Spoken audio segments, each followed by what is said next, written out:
tradition give speeches or talk or whatever, I appreciate and really cherish response from the audience, right? So what I'm here to encourage you to do before we sort of start the talking bit is just to get a little rowdy if you want. And if you need to I say something like, oh, you can be sort of like, let me snap for that, or you can do a little here, or a little ooh, or whatever sort of, whatever expression you need to express, just feel free to put it in the space, because that makes it more fun for all of us, all right?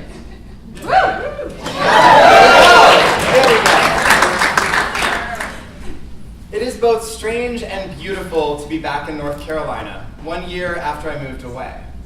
On the one hand, I am so filled with joy to see all of your beautiful queer faces smiling back at me. It feels so great to be back in my home state, somewhere where I share a common context and a shared sense of place.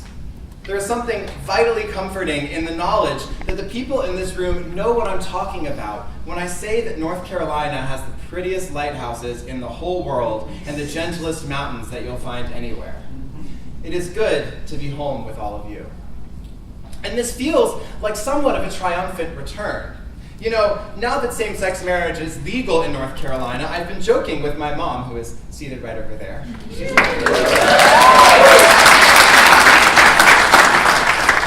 I've been joking with my mom that I should get married while I'm in town. I mean, I'm not even dating anybody, and I'm certainly not in love, but I feel like I should get married just because I can. Just to spite Pat McCrory and Paul Stan and all the other churches.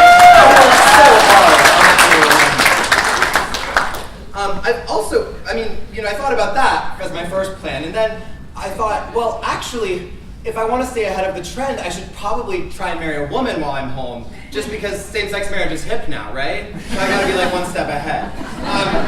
At any rate, I've decided that's probably not the best use of my time and energy here in North Carolina. But in all seriousness, it is incredible to me, only 3 years after Amendment 1 passed, how quickly marriage equality has come to this state.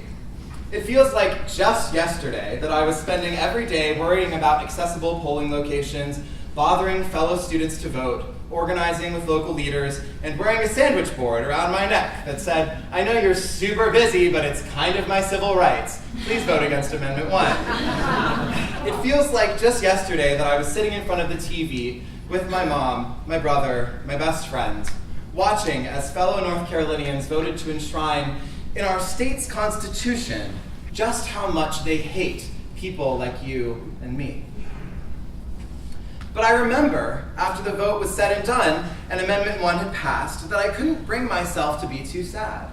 I couldn't really be bothered to be depressed about the election results, because deep down in my heart, I knew that Amendment 1 was only a temporary setback.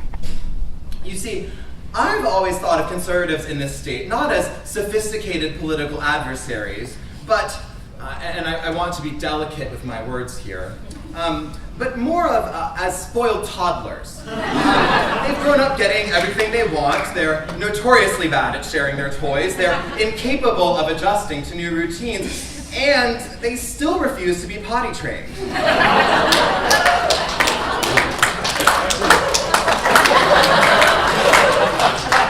But like all toddlers, conservatives are growing up, and they are beginning to realize that the world isn't theirs for the taking. Like all children, they must come to the shocking epiphany that they have to share out their toys. And as they are coming to that realization, they are throwing quite a few tantrums. So why wasn't I worried about Amendment 1? Because a toddler only throws a tantrum when they realize that they are out of options. They realize that they will inevitably have to share their toys. And so they resort to the loudest, most petulant, and dare I say, the most flamboyant methods possible in order to get what they want. In my mind, Amendment 1 was just one long, drawn-out tantrum in the face of a landslide of changing national opinion. And the recent Senate bill from just a few weeks ago that allows magistrates to refuse to perform same-sex marriages because they have a religious objection, or because they just feel like it, or because they think that two boys kissing is kind of gross, well, that's just another tantrum. And at the end of the day, it is our duty as North Carolina progressives to serve as compassionate but effective babysitters.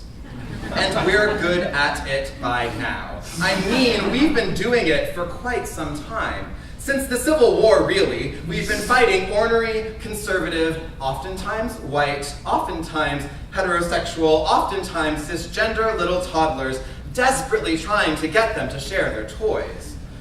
And we've been very patient. But this is really a uniquely pestilent child, so you want to know what I think? Yes. You want to know? Yes. I think I've made up my mind. I think that it is our duty as babysitters to put North Carolina conservatives in time out. There, I said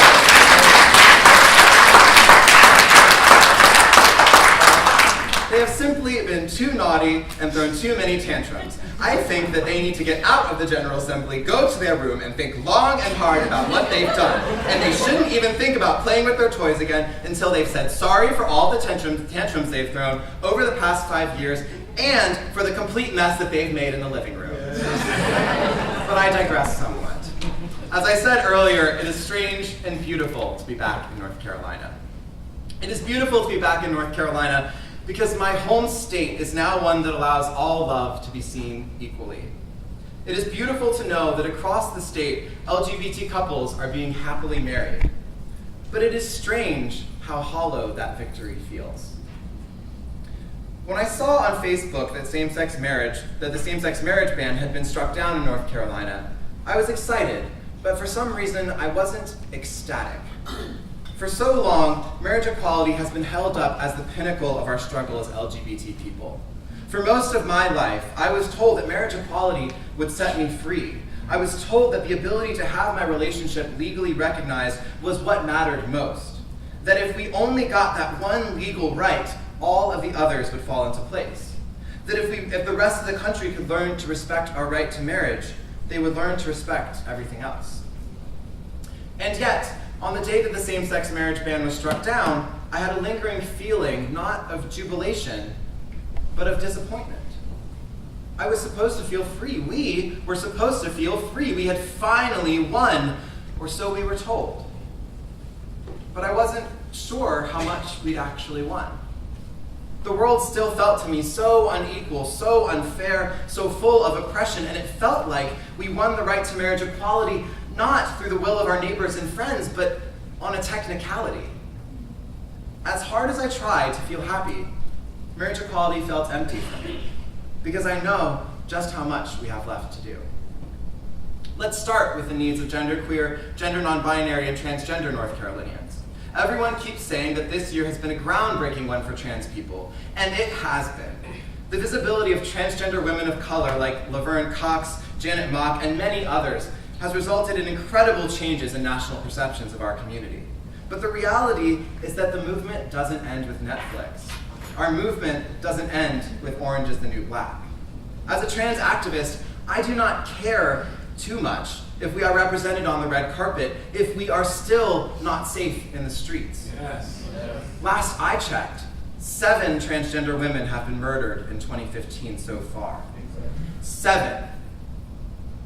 And how many of those murders have made national news? How many of those lives became the center of a media maelstrom? How many of those lost lives were properly mourned, let alone investigated? When I sit down with movement leaders and they ask, often with a quiver of fear, do you think that people will lose interest after marriage? I have to stop myself from laughing, as if the only thing that our community has stood for is matrimony, as if the rest of the country isn't gripped in a conservative backslide, as if the reproductive rights of lesbian women are not as vital as the right to a wedding ceremony, as if the well-being of an LGBTQ person in prison isn't equal to that of an LGBTQ person at the altar, as if the lives of homeless youth, 40% of whom are LGBTQ identified, aren't a compelling enough cause. The reality is that marriage isn't everything. The reality is that our community is so much broader than marriage equality. As a movement, we have nothing to fear now that marriage equality is a reality in North Carolina. We should not be afraid that our momentum is up. Rather, we should embrace that we now have more momentum than ever, y'all.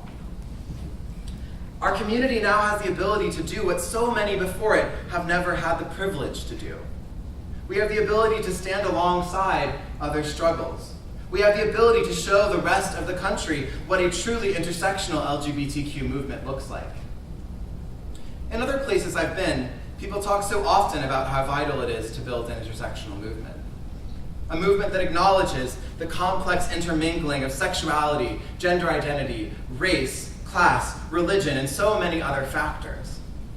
As a native North Carolinian, I have always found talk about intersectionality to be somewhat uncanny. This is because so often when I hear people talk about it, they speak about it as if it is optional, as if intersectionality is the icing on the cake, as if we can choose to have or not to have intersectionality, as if we can choose whether or not to acknowledge that racial justice and immigration reform and ending the prison industrial complex and fighting religious bigotry are going to be involved in our movements or not. As if it is optional whether or not we want to build coalitions with other movements. As a North Carolinian, I have always found such rhetoric perplexing, and that's because for my entire life, I have been, until like the past 9 months, I have organized in a context where intersectional organizing is the only way to get things done. In the context of a place like North Carolina, we must build a broad coalition. We must build with other movements and bring their issues into the center of our political consciousness. As North Carolinians, we must stand as staunchly against racism and as staunchly against classism and as staunchly against sexism as we do against transphobia and homophobia. As an LGBTQ community, intersectionality cannot be the icing on our cake. Intersectionality must be the flour that the cake is made from.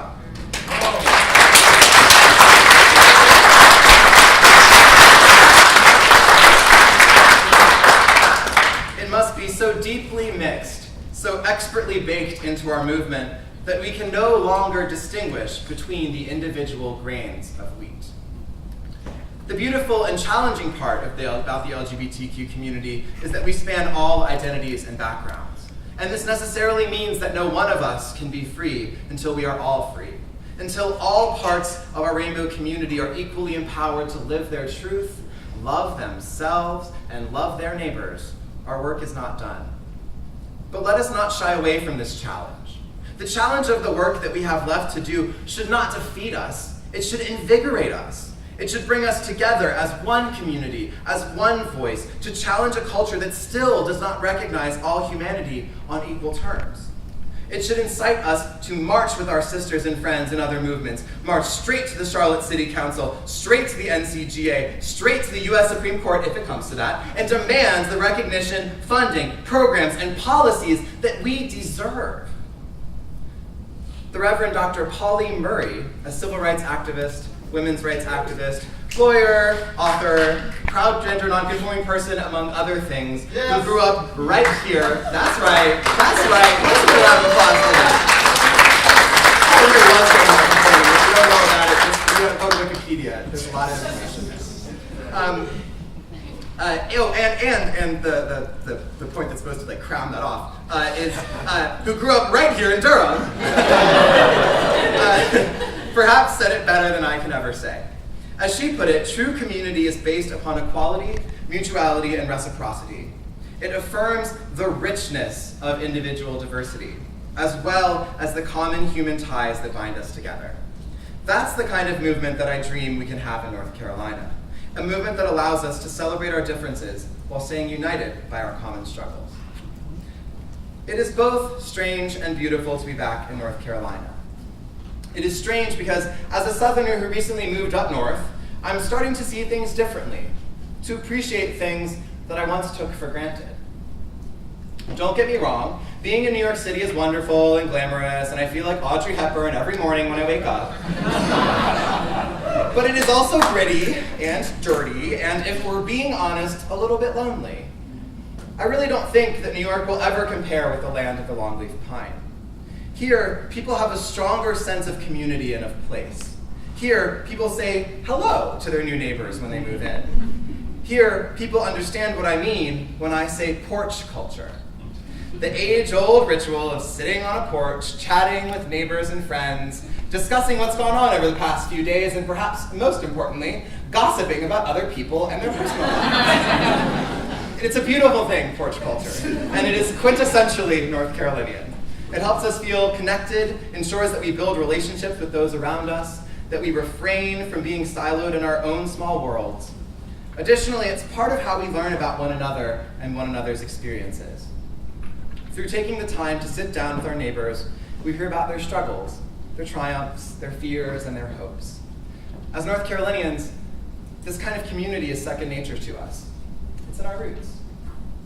And historically, porches have been activist spaces, spaces where a great deal of organizing has taken place. I'd be willing to bet that for every civil rights movement we've had here in this state, there were countless conversations had on porches, with folks on porches building community, discussing problems that their communities face, and strategizing how to fix them.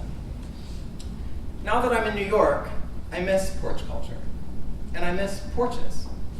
There aren't too many porches where I live in Brooklyn. It's mostly fire escapes, stoops, which are sometimes cute, but not the same, and apartment building lobbies, which are never the same. Because I'm 23, I often get asked questions like, so what do you want to do with your life? Where do you want to live? And when I'm asked such questions, all I can do is be honest with people. I tell them this: I have no idea, really, where my life will take me yet. I do not know where I will live for the next 50 years, but I do know one little thing. Whatever happens, I want to spend the last years of my life on a porch in Durham. I want to spend the last days of my life sitting in a rocking chair on a porch in Trinity Heights, chatting with my neighbors, sipping sweet tea, on occasion a mint julep, floral robe flowing in the breeze, basking in the North Carolina sunshine. But more than that, I want to sit on that porch at peace with the world, content in the knowledge that I live in a North Carolina that is no longer racked by racism, no longer rife with transphobia or homophobia, no longer hateful of the poor. Content that social justice, like pollen in the spring or pine needles in the fall, covers everything I see around me. And I'll be damned if, by the time I retire to that porch, it is any other way. Thank you.